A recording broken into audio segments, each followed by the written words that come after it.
भोपाल विकास प्राधिकरण की योजनाओं में किसान अपनी ज़मीनें क्यों नहीं देना चाहता।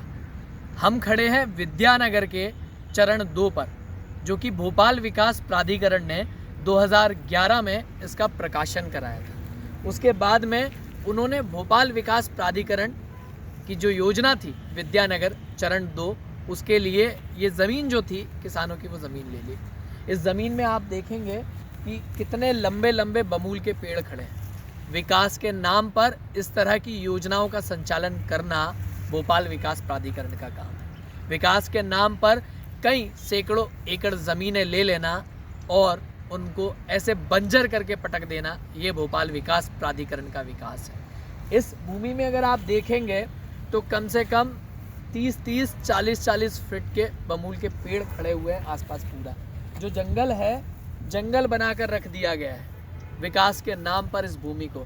जबकि अगर देखा जाए तो इस तरफ अगर आप देखें तो ये होशंगाबाद रोड है, जो कि होशंगाबाद रोड की प्राइम लोकेशन है।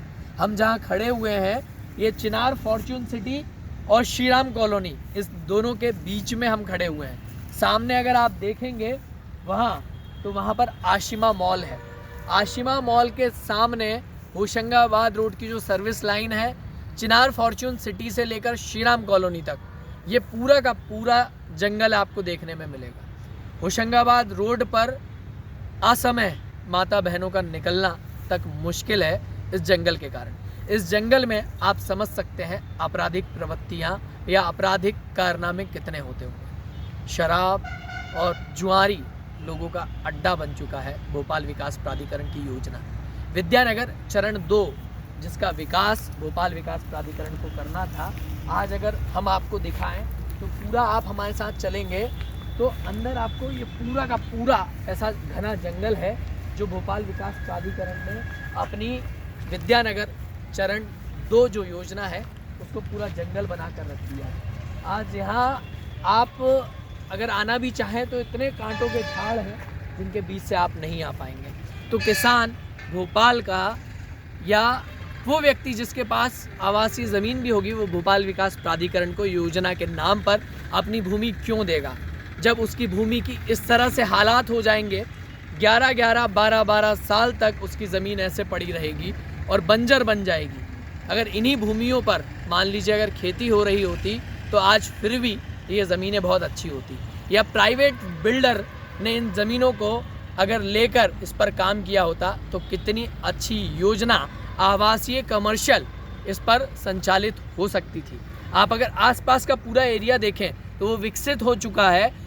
और यहाँ पर अगर देखा जाए तो भोपाल विकास प्राधिकरण की ये जो योजना है, ये विकास के नाम पर आज भी अधूरी पड़ी हुई है। भोपाल विकास प्राधिकरण की ये योजना होशंगाबाद की ऐसी लोकेशन पे आती है जो सबसे प्राइम लोकेशन की जगह है। उस प्राइम लोकेशन पे इस तरह का जंगल खड़ा हुआ है और आसपास पूरा कॉलोनी और कमर्शियल स्पेस से घिरा हुआ है। तो आप मान सकते हैं कि किस तरह किसान अपनी ज़मीनें बीडीए को देने को कतई तैयार नहीं है।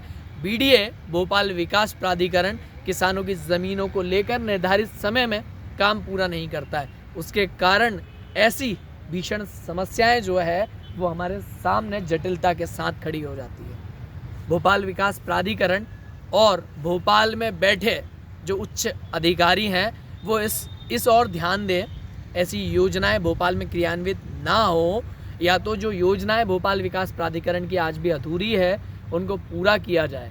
होशंगाबाद रोड पर ये जो जंगल है, इस जंगल को विकसित किया जाए, इसे विकास किया जाए, इसमें ज़्यादा अच्छा है। क्योंकि भोपाल विकास प्राधिकरण ने जिस उद्देश्य के लिए ये ज़मीनों को लिया है वो उद्देश्य कैसे पूरा होगा।